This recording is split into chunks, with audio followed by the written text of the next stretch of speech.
بسم اللہ الرحمن الرحیم۔ السلام علیکم۔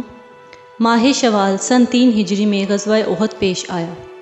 غزوہ احد میں مسلمانوں کے لشکر کی قیادت نبی کریم صلی اللہ علیہ وآلہ وسلم فرما رہے تھے اور صحابہ کرام کی تعداد تقریباً 700 تھی، اور کفار دشمن کی قیادت ابو سفیان کر رہے تھے اور مشرکین کی تعداد تقریباً 3000 تھی۔ نبی کریم صلی اللہ علیہ وآلہ وسلم نے ایک پہاڑی پر 50 تیر اندازوں کو یہ ذمہ داری سونپی کہ وہ وہاں سے ہرگز نہ ہٹیں گے جب تک انہیں حکم نہیں دیا جائے گا۔ جنگ شروع ہوئی اور کفار کے بہادر جنگجو قتل ہوئے تو انہوں نے پسپائی اختیار کی اور بھاگ گئے۔ اس پہاڑی پر جو تیر انداز کھڑے تھے انہوں نے سمجھا کہ مسلمان جنگ جیت چکے ہیں، اسی لیے 2-3 افراد کو چھوڑ کر سبھی لوگوں نے اپنی جگہ چھوڑ دی۔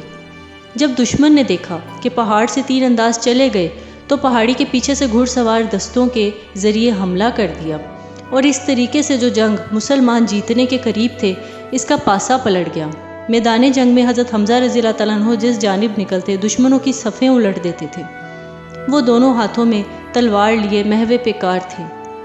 ارطاط بن شرحبیل کو قتل کرنے کے بعد صبا بن عبدالعزیز غبشانی ان کے سامنے آیا۔ یہ شخص بڑا بہادر تھا اور ابو نیار کی کنیت سے معروف تھا۔ حضرت حمزہ رضی اللہ تعالیٰ عنہ نے اسے پکار کر کہا، او ام انمار کے بیٹے کہاں جاتا ہے؟ ادھر آ، ذرا 2 ہاتھ کر لے۔ یہ سن کر وہ بھی ہنکارتا ہوا آپ رضی اللہ تعالیٰ عنہ کی جانب بڑھا۔ دونوں بہادر بھی تھے اور جنگ کے رموز و اسرار سے واقف بھی تھے، چنانچہ دونوں ایک دوسرے پر حملہ آور ہوئے۔ حضرت حمزہ رضی اللہ تعالیٰ عنہ نے ایسا کاری وار کیا کہ ابو نیار وہیں ڈھیر ہو گیا۔ جنگ بدر میں حضرت حمزہ رضی اللہ تعالیٰ عنہ کے ہاتھوں قریش کے معزز گھرانوں کے بہت سے کاری سردار موت کے گھاٹ اتر گئے تھے۔ مکہ سے چلتے ہوئے جبیر بن مطعم نے اپنے حبشی غلام وحشی بن حرب سے مخاطب ہو کر کہا تھا، تم اگر جنگ میں حضرت حمزہ بن عبدالمطلب کو قتل کر دو گے تو میں تمہیں آزاد کر دوں گا۔ جبیر بن مطعم کا چچا طعیمہ بن عدی جنگ بدر میں حضرت حمزہ رضی اللہ تعالیٰ عنہ کے ہاتھوں قتل ہو گیا تھا۔ وحشی بن حرب کو اس کے آقا کے علاوہ قریش کے بہت سے دیگر سرداروں نے بھی انعام کا لالچ دیا تھا۔ خاص طور پر سالار لشکر ابو سفیان کی بیوی ہند بن عتبہ نے یہ کارنامہ سر انجام دینے کی ترغیب دلائی تھی۔ وحشی حضرت حمزہ رضی اللہ تعالیٰ عنہ کے مقابلے پر آنے کی جرت نہیں کر سکتا تھا، مگر اس کے پاس ایک ایسا فن تھا جس پر اعتماد کرتے ہوئے اس نے حضرت حمزہ رضی اللہ تعالیٰ عنہ کو قتل کرنے کا ارادہ کر لیا۔ وہ دور سے نشانہ باندھ کر اس مہارت سے نیزہ یا خنجر پھینکتا تھا کہ اس کا نشانہ کم ہی خطا ہوتا تھا۔ حضرت حمزہ زرہ نہیں پہنتے تھے۔ صبا بن عبدالعزیز کو قتل کرنے کے بعد ان کا پاؤں پھسلا اور وہ گر گئے۔ جب اٹھنے لگے تو پہاڑ کی پتھر کی آڑ سے وحشی نے نیزہ پھینکا جو ان کی ناف کے نیچے لگا اور جسم سے پار ہو گیا۔ انہوں نے اپنے قاتل کو دیکھ لیا، زخم کھا کر وہ لڑکھڑائے اور گر پڑے۔ اس کے باوجود ہمت کر کے اٹھے اور اپنے قاتل کی طرف بڑھنا چاہا، مگر واپس گر گئے اور شہادت کے رتبے پر فائز ہو گئے۔ اس طریقے سے حضرت حمزہ رضی اللہ تعالیٰ عنہ میدان احد میں شہید ہو گئے۔ حضرت حمزہ رضی اللہ تعالیٰ عنہ کی شہادت پر کفار نے بے پناہ خوشیاں منائیں۔ وحشی نے حضرت حمزہ رضی اللہ تعالیٰ عنہ کا پیٹ چاک کیا اور ان کے جگر کا ایک ٹکڑا کاٹ کر ابو سفیان کی بیوی ہند کے پاس گیا اور کہا کہ اگر میں تمہیں بتاؤں کہ میں نے تمہارے والد کے قاتل کو مار ڈالا ہے تو مجھے کیا انعام ملے گا؟ ہند نے کہا، اس وقت جو کچھ میرے پاس ہے وہ سب تمہارا ہوگا، اس کے علاوہ گھر جا کر 10 دینار مزید دوں گی۔ وحشی خوش ہو گیا اور حضرت حمزہ رضی اللہ تعالیٰ عنہ کے جگر کا ٹکڑا ہند کو دے کر کہا، یہ رہا تمہارے دشمن کا کلیجہ۔ ہند نے کلیجے کو لے کر چبا ڈالا اور لیکن وہ اسے نگل نہ سکی۔ یوں اس نے اپنا دل ٹھنڈا کیا، پھر حسب وعدہ اپنا تمام زیور اور قیمتی کپڑے اسی وقت وحشی کے حوالے کر دیے۔ تعجب ہے کہ کلیجہ چبا کر بھی اس کو تسلی نہ ہوئی۔ آخر کار وہ خود حضرت حمزہ رضی اللہ تعالیٰ عنہ کی لاش پر گئی اور ان کے کان اور ناک کاٹ کر ہار بنایا اور گلے میں ڈال لیا۔ مورخین کہتے ہیں کہ مکہ واپس پہنچنے تک یہ ہار اس کے گلے میں ہی پڑا رہا۔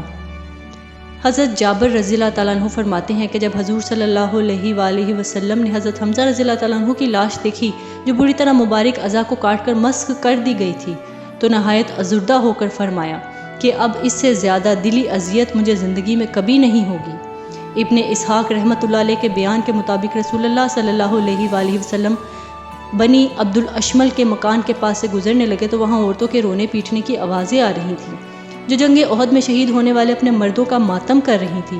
رسول اللہ صلی اللہ علیہ وآلہ وسلم پر رقت طاری ہو گئی اور آنسو بہاتے ہوئے فرمایا، حمزہ رضی اللہ تعالیٰ عنہ پر رونے والا کوئی نہیں؟ حضرت سعد ابن معاذ رضی اللہ تعالیٰ عنہ اور ان کے ایک ساتھی واپس بنی عبد الاشمل کے گھر گئے اور اپنی عورتوں سے کہا کہ وہ حضرت حمزہ رضی اللہ تعالیٰ عنہ کا ماتم کریں، لیکن جب رسول اللہ صلی اللہ علیہ وآلہ وسلم نے ان کی چیخ و پکار سنی تو انہیں مزید رونے دھونے سے منع فرما دیا اور بعد میں مسلمانوں کو ہدایت کی کہ وہ مردوں کے لیے سوگ ماتم نہ کریں۔ مورخین بلند آواز میں جنگ احد کے شہداء کی تعداد 70 بتاتے ہیں، جن میں سے 64 انصار اور 6 مہاجرین تھے۔ احد کی جنگ کے خاتمے کے بعد شہداء کی لاشوں کو جمع کیا گیا۔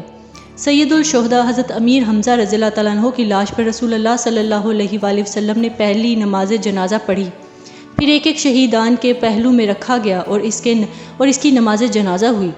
احد کے دامن ہی میں شہداء کو ان کے خون آلود کپڑوں میں دفن کیا گیا۔ یہ گنج شہیدان احد ہیں۔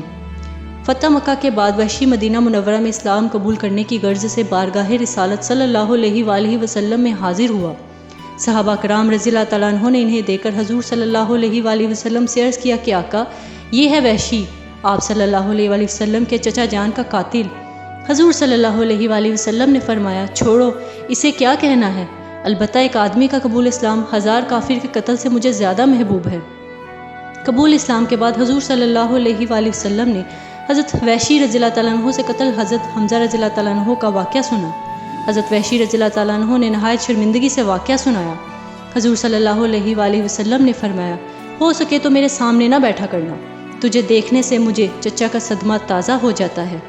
حضرت وحشی رضی اللہ تعالیٰ عنہ ہمیشہ پسے پشت بیٹھے رہتے کہ حضور صلی اللہ علیہ وآلہ وسلم کو تکلیف نہ ہو، مگر اس طاق میں رہے کہ کس طرح کفارہ ادا ہو سکے۔ آخر اس کفارے کے ادا کرنے کی گھڑی بھی آ گئی جب مسیلمہ کذاب نے نبوت کا دعویٰ کر دیا تو حضرت وحشی رضی اللہ تعالیٰ عنہ کے ہاتھوں قتل ہوا۔ حضرت وحشی رضی اللہ تعالیٰ عنہ فرمایا کرتے تھے، بہترین انسان حضرت حمزہ رضی اللہ تعالیٰ عنہ کو قتل کرنے کے بعد بدترین انسان مسیلمہ کذاب کا قتل کر کے کفارہ ادا کیا ہے۔ حضرت وحشی رضی اللہ تعالیٰ عنہ یہ بھی فرمایا کرتے تھے کہ اللہ تعالیٰ کا شکر ہے کہ میں حضرت حمزہ رضی اللہ تعالیٰ عنہ کے ہاتھوں مارا نہیں گیا، ورنہ ذلت کی موت ہوتی کہ کفر کی موت ذلت کی موت ہے۔ حضرت وحشی رضی اللہ تعالیٰ عنہ کہتے ہیں، میں ایک دفعہ حضور صلی اللہ علیہ وآلہ وسلم کے دربار میں حاضر ہوا تو آپ صلی اللہ علیہ وآلہ وسلم نے فرمایا، تو نے ہی میرے چچا حضرت حمزہ رضی اللہ تعالیٰ عنہ کو قتل کیا ہے نا؟ میں نے عرض کیا، جی ہاں الحمدللہ، حضرت حمزہ رضی اللہ تعالیٰ عنہ کو میرے ہاتھوں شہادت کی موت نصیب ہوئی اور میں ان کے ہاتھوں ذلیل نہیں ہوا۔ اگر حضرت وحشی رضی اللہ تعالیٰ عنہ حضرت حمزہ رضی اللہ تعالیٰ عنہ کے ہاتھوں مارے جاتے تو یقیناً ذلت کی موت ہوتی۔ حضور صلی اللہ علیہ وآلہ وسلم نے فرمایا، وحشی جاؤ اللہ تعالیٰ کی راہ میں لڑو جیسے اس کی راہ سے روکنے کے لیے لڑا کرتے تھے۔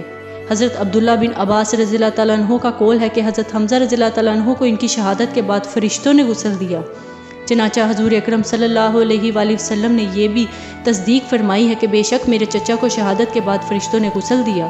نبی اکرم صلی اللہ علیہ وآلہ وسلم جنت البقیع کی طرح شہداء احد کی زیارت کو بھی باقاعدگی سے تشریف لے جایا کرتے تھے اور ان کو بھی سلام پیش کیا کرتے تھے۔ حضرت فاطمہ الزہرا رضی اللہ تعالیٰ عنہ ہر دوسرے تیسرے دن شہداء احد کی زیارت کو تشریف لاتی۔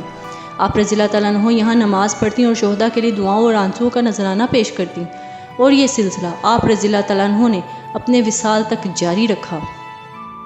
بہت شکریہ۔